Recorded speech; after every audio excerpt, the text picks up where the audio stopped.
Hello, everybody. Scott Golden here with the Golden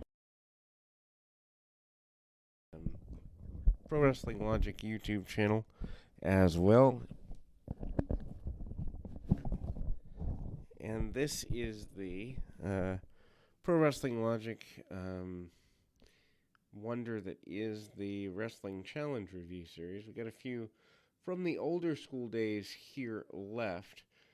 Specifically, we've got some from March of 91. We're also going to be returning here in the new year to 1993. And March 3rd of 1991 is where we're going first. Not a bad show by any stretch of the imagination. We're getting ready for WrestleMania 7, as it were. And WrestleMania 7, of course, one of the last really good WrestleManias at the time. Maybe not the last, but one of the last. As by WrestleMania, well, halfway through, I would say by 14, 15 ish, you'd have a few good matches, but not good full shows. Anyway, so hosted by Gorilla Monsoon, Bobby Heenan, including a promo from Hulk Hogan discussing Sergeant Slaughter, including special report segment showing footage of Sergeant Slaughter actions last week, both on Superstars and Wrestling Challenge. And then we go to Kerry Von Erich defeating Alan Martin with a tornado punch in a 2-minute mark. Certainly Kerry Von Erich, a.k.a. the Texas Tornado, not exactly in his prime time here as a competitor, performer, whatever have you, going forward in this area of time. Punches, kicks, body slam, hits the claw hold, and the discus punch. They keep him as short as they possibly can in this Alan Martin match. He goes in with, I believe, Dino Bravo at WrestleMania 7 and has a equally short match. Sad that Kerry Von Erich never really hit in the WWF. Again, they show and we've covered this before on either the Superstar Series or here on the Challenge Series, but the burning of the Hulk Hogan poster. Johnny Ray is up next for the Big Boss Man. Big Boss Man getting ready for a match with Curt Hennig, a.k.a. Mr. Perfect, at WrestleMania 7 for the Intercontinental Championship. Hits a clothesline, hits a running big boot, hits the pop-up uppercut, and the sidewalk slam. Boss Man managing to get a quick victory here. Still doing the takeout there and beats him in 1 minute, 2 seconds. And Jimmy Hart with the Nasty Boys defeating Jim Powers and Tommy Angel. 321 sag spin Angel after running power slam, flying elbow combo. Obviously, the Nasty Boys not doing a heck of a lot in terms of decent match work here. Punch kick and the pit stop and the top rope deal there.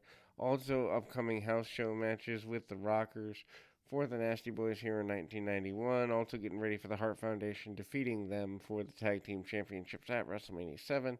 Still, the heavy hype for WrestleMania 7 is here. Roddy Piper and Virgil have been announced as, co-conspirators against the $1 Million Man at the time. And again, the Nasty Boys getting the victory. Just another sign in their brawl. Hogan promising to avenge the American Dream, the nature of America, with the upcoming battle with Sergeant Slaughter, basically saying God is on his side back at a time, 30 plus years ago, where it was appropriate to say those sorts of things. Can't believe the 1992 Royal Rumble is approaching a 30-year anniversary. I feel really old. Anyway, Sonny Blaze here. And ultimately, he's going to face off against another in the line of simple moves. $1 Million Man Ted DiBiase is facing off against Sonny Blaze. Blaze gets hit with a power slam, a couple of body slams, and the $1 Million Dream eventually. Also the elevated fist drop. Of course, DiBiase having to avenge his abuse of Virgil from the Royal Rumble just a few short months, less than about 6 weeks before. And Sean Mooney trying to get us to give sympathy to the idea of a win for the Texas Tornado coming up. He's plugging upcoming matches with Ted DiBiase.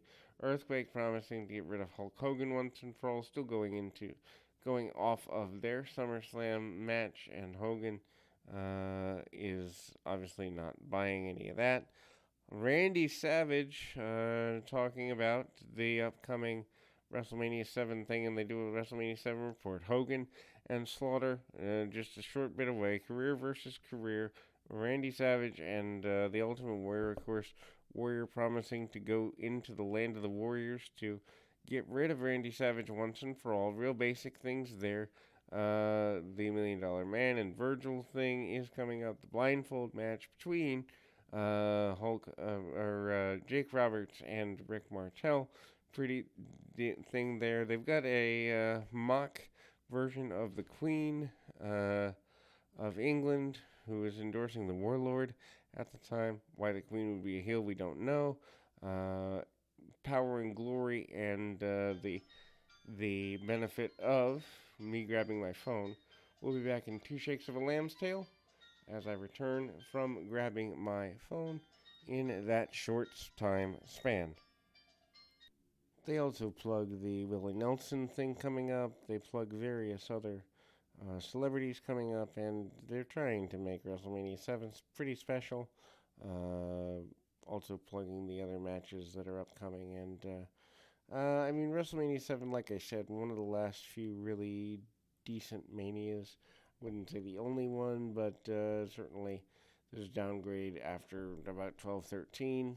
And so The Undertaker has a